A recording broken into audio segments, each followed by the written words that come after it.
नमस्कार दोस्तों, स्वागत है आपका लॉ जुगाड़ से। तो आज हम आ गए हैं आपके लिए एक नए सब्जेक्ट का जुगाड़ लेके। हाँ, सामने स्क्रीन पे तो देख ही लिए होंगे। नाम है सब्जेक्ट का फॉरेंसिक साइंस। बिना किसी देरी करते हुए चलिए निपटाते हैं इसको जुगाड़ से। तो सबसे पहले हम बात करेंगे आज ऑब्जेक्टिव ऑफ फॉरेंसिक साइंस की कि इसके उद्देश्य क्या हैं, क्यों हमको इस जो फॉरेंसिक साइंस का सब्जेक्ट है इसमें क्या क्या पढ़ना है। तो पहली चीज़, इसका पढ़ने का उद्देश्य क्या है हमारा कि डिस्कवरी ऑफ ट्रूथ, यानी कि सत्य की खोज हो चुकी है। सबसे पहला ऑब्जेक्टिव इसका है कि assist the foremost objective is to assist court in discovering the truth by applying scientific method to disputed fact. यानी कि जो डिस्प्यूटेड फैक्ट है, मतलब कि ऐसे तथ्य जिनको लेके न्यायालय में मतलब कि एक विवाद की संभावना है, उनको क्या करता है, ये असिस्ट करता है कोर्ट को कि मतलब उनका जो ट्रुथ है वो न्यायिक तरीकों, मतलब वो उनका जो ट्रुथ है वो साइंटिफिक तरीकों से सामने लाया जा सके। ये कैसे ये काम करता है कि आइडेंटिफिकेशन ऑफ ऑफेंडर, यानी कि अपराधियों की पहचान करने में, determination of cause and manner of death, यानी कि जो मृत्यु का कारण और उसको किस तरीके से मृत्यु कारित हुई है उसके तरीके का पता लगाने में, detection of poisoning and injuries, यानी कि उस व्यक्ति को जो है कि जहर दिया गया है या फिर इंजरीज हुई हैं, मतलब किस तरीके से चोट पहुंचाई गई है उसका पता लगाने में, establishment of identity of victims and accused, यानी कि पीड़ित और आरोपियों की पहचान करने में ये क्या करता है, हमारी मदद करता है। सेकंड, इसका ऑब्जेक्टिव क्या है कि एडमिनिस्ट्रेशन ऑफ जस्टिस, यानी कि जो हमारी न्याय प्रणाली है, जो एडमिनिस्ट्रेशन है जस्टिस का, उसकी ये क्या करता है, मदद करता है। कैसे मदद करता है, फॉरेंसिक साइंस एड्स जजेस, यानी कि जजों की सहायता करता है। इन्वेस्टिगेटिंग एजेंसी, जो हमारी न्यायिक जांच एजेंसीज हैं, जो संस्थाएं हैं, उनकी मदद करता है। और prosecutors in the fair administration of justice, और जो हमारे जो प्रोसिक्यूटर्स यानी कि अभियोजक हैं, अभियोजन पक्ष यानी कि अभियोजन पर जो पब्लिक प्रोसिक्यूटर्स होते हैं, यानी सरकारी वकील जो होते हैं, या फिर जो अभियोजन पक्ष के जो वकील होते हैं, उनकी न्याय दिलाने में मदद करता है। कैसे मदद करता है, ensures that innocent people are not wrongfully convicted, ये यह सुनिश्चित करता है कि जो इनोसेंट पीपल हैं, यानी जो हमारे इनोसेंट पीपल हैं, उनको क्या हो, जेल ना हो। ठीक है। Helps in securing conviction of actual offender, जो कि मेन ऑफेंडर हैं, जो कि वाकई में वास्तव में अपराधी हैं, उनको क्या करता है कि उनका जो कन्विक्शन है वो सिक्योर हो सके, ताकि उनको जेल की जा सके। Promotes confidence in the justice system, और जो ये हमारी न्याय प्रणाली है इसमें क्या करता है, विश्वास को बढ़ावा देता है। कैसे ये हेल्प और बढ़ावा देगा, इसके बारे में हम जब आगे फॉरेंसिक साइंस को पूरा पढ़ेंगे तो आप खुद ब खुद समझ जाएंगे।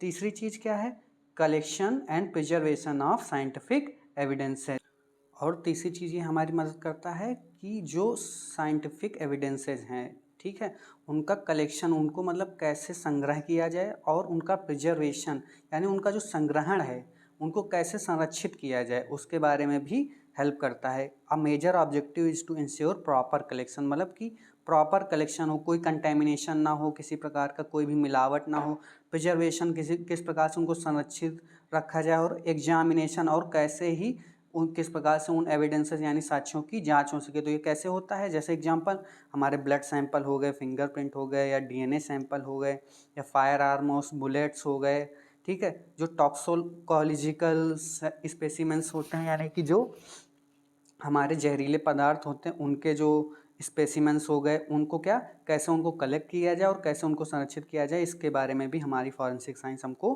क्या बताती है। क्योंकि इम्प्रॉपर हैंडलिंग में डिस्ट्रॉय एविडेंट्री वैल्यू, अगर उस एविडेंस का प्रॉपर कलेक्शन जो है और प्रॉपर हैंडलिंग उसकी नहीं है, तो उसकी एविडेंट्री वैल्यू कुछ नहीं बचती। क्योंकि अगर चेन ऑफ कस्टडी टूट गई तो फिर उस जो एविडेंस है उसकी एविडेंट्री वैल्यू जो है वो क्वेश्चनेबल हो जाती है। ठीक है, तो इसलिए प्रॉपर कलेक्शन और प्रिजर्वेशन जो है बहुत ज़रूरी है किसी भी एविडेंस का। ठीक है। चौथी चीज़, जो आइडेंटिफिकेशन ऑफ पर्सन, हमारा जो फॉरेंसिक साइंस है वो व्यक्तियों की पहचान करने में भी मदद करता है। कौन से व्यक्ति, जैसे जो जीवित व्यक्ति हैं, जो मरे हुए व्यक्ति हैं, या जो मिसिंग पर्सनस हैं, या क्रिमिनल ऑफेंडर्स हैं, उनकी पहचान करने में मदद करता है। कौन से तरीके, मतलब तरीके क्या होते हैं, पहचान करने में तो मदद करता है, लेकिन उसके कुछ तरीके भी तो होंगे, जैसे फिंगरप्रिंट हो गए, डीएनए प्रोफाइलिंग हो गया, डेंटल एग्जामिनेशन, यानी कि दांतों की एक संरचना एक अपनी ही अलग होती है, हर व्यक्ति की दांत एक अलग संरचना में होते हैं, ठीक है। एंथ्रोपोमेट्रिक मेजरमेंट्स यानी कि जो उसका साइकोलॉजिकल स्तर है उसके द्वारा भी हम उस व्यक्ति की पहचान कर सकते हैं, ठीक है। पांचवा उद्देश्य क्या है हमारा, determination of cause of death, यानी कि मृत्यु के कारण का निर्धारण करना। जो कॉज ऑफ डेथ है उसका पता लगाने में भी हमारी क्या फॉरेंसिक साइंस हमको मदद करती है। वो पता लगाती है कि मतलब नेचुरल डेथ हुई या जो जिस पर्सन की डेथ हुई एक्सीडेंटल डेथ थी, सुसाइडल डेथ तो नहीं थी, या होमिसाइडल डेथ यानी कि उस व्यक्ति का मर्डर यानी कि हत्या तो नहीं हुई है। तो ये पता लगाने में कौन मदद करता है, हमारी फॉरेंसिक साइंस मदद करती है। कैसे, मेडिको लीगल एटॉप्सीज, यानी कि उसका अभी आगे पढ़ेंगे पोस्टमार्टम। क्या पढ़ेंगे इसमें हम मेडिको लीगल एटॉप्सीज में पोस्टमार्टम, ठीक है। उसके बाद चलिए देखते हैं हमारा छठा ऑब्जेक्टिव क्या है, मतलब छठा उद्देश्य क्या है फॉरेंसिक साइंस पढ़ने का, prevention and detection of crime, मतलब कि जो अपराध है उससे बचाव के तरीके और उसकी रोकथाम यानी बचाव के तरीके, और उस अपराध क्यों हुआ, कैसे हुआ, उसको पता लगाने के तरीके भी बताता है हमारा क्या फॉरेंसिक साइंस। वो कैसे, अगर हम फिंगरप्रिंट डेटाबेस बना लेते हैं, डीएनए डेटाबेस बना लेते हैं, तो उसकी सहायता से जब जैसे कोई किसी भी चोरी यानी कि कहीं पे चोरी हुई, अगर हमको वहाँ से फिंगरप्रिंट मिलते हैं तो हम उनको अपने फिंगरप्रिंट डेटाबेस में स्कैन करके पता लगा सकते हैं कोई सीरियल ऑफेंडर तो नहीं था। Ballistic matching, cyber forensic, ballistic matching से क्या पता चलता है हमको कि गोली कौन सी गन से चली, ये हमको कौन बताता है, ballistic matching. Cyber forensic investigation से जो साइबर क्राइम्स होते हैं उनको सॉल्व करने में मदद मिलती है। सातवीं चीज़ क्या है, सातवां उद्देश्य क्या है हमारा, प्रोटेक्शन ऑफ ह्यूमन राइट्स, यानी कि मानवाधिकारों का क्या हो, हनन ना हो, उसकी सुरक्षा भी कौन सुनिश्चित करना, हमारा फॉरेंसिक साइंस। अब ये कैसे होगा, ये होगा कि प्रिवेंट्स फ्रॉम फॉल्स इम्प्लीकेशन, यानी कि गलत लोगों को जो है वो क्या हो कि आरोप दोषारोपण ना हो, ठीक है। दूसरी चीज़ क्या है, सपोर्ट्स फेयर ट्रायल प्रिंसिपल, यानी कि निष्पक्ष सुनवाई का सिद्धांत, निष्पक्ष सुनवाई का जो सिद्धांत है उसका पालन हो। तीसरी चीज़ क्या है, ensure scientific scrutiny of allegation, यानी कि जो दोष आरोपित हुए हैं उनका जो है वैज्ञानिक तरीके से उनका परीक्षण हो, ठीक है। तब पता चलेगा कि हाँ वो जो दोष हैं वो सही हैं कि गलत हैं, कहीं उस व्यक्ति को फंसाया तो नहीं जा रहा है। फिर अपना आठवां उद्देश्य क्या है, assistant to court through expert opinion, जैसा कि हमारा CRPC जो कि अब BNSS हो गया और BSA जो कि मतलब कि साक्ष्य अधिनियम था वो जो BSA हो गया है। तो इसमें क्या है कि एक्सपर्ट ओपिनियन को जो है एविडेंट्री वैल्यू प्रदान कर दी गई, ठीक है, जो कि हम आगे देखेंगे। अभी जब हम एविडेंसेस देखेंगे फॉरेंसिक साइंस के अंतर्गत तो हम इसको भी देखेंगे, ठीक है। तो ये क्या करता है कि कोर्ट्स को असिस्ट करता है। Under the law of evidence expert testimony में बी रिसीव रिगार्डिंग, किस रिगार्डिंग रिसीव की जा सकती है, मेडिकल साइंस, ठीक, टॉक्सिकोलॉजी, फिंगरप्रिंट, बैलिस्टिक और DNA एनालिसिस, ठीक है। इन सारे ये जो सारे टाइप हैं, इन टाइप्स में क्या होता है कि एक्सपर्ट टेस्टिमनी जो है वो एविडेंस की तरीके काम करती है, ठीक है। नाइन्थ क्या है हमारा, नाइन्थ ऑब्जेक्ट है पब्लिक हेल्थ एंड सेफ्टी, यानी कि ये कैसे सुनिश्चित होती है फॉरेंसिक साइंस से, ये पता कैसे सुनिश्चित होती है, जैसे किसी भी एरिया में पॉइजन आउटब्रेक हुआ है कि मतलब कि जहर फैल गया है, या फिर उस एरिया में कहीं कोई हजार्डस सब्सटेंस तो नहीं पाए गए कि मतलब कुछ खतरनाक जो है तथ्य तो नहीं पाए जा रहे हैं जिनके कंजप्शन से मतलब उस एरिया को नुकसान हो सके। एग्जामिनिंग द इंडस्ट्रियल एक्सीडेंट, मतलब कि जो औद्योगिक दुर्घटनाएं हैं उनकी जांच हो सके।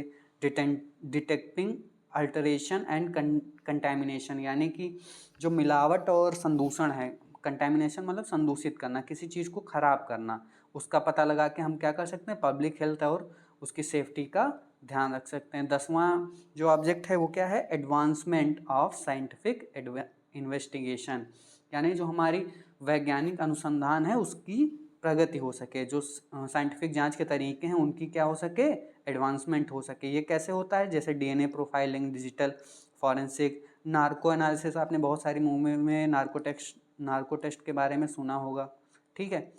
उसके बाद हम इस पे बात करते हैं ब्रेन मैपिंग, ये बहुत ही एडवांस टेक्निक है, पता नहीं मुझे कि इंडिया में आई है कि नहीं आई, लेकिन बहुत ही एडवांस टेक्निक है, ठीक है। साइबर फॉरेंसिक एग्जामिनेशन, इन तरीकों से क्या कर सकते हैं, एडवांसमेंट ऑफ साइंटिफिक इन्वेस्टिगेशन, ठीक है।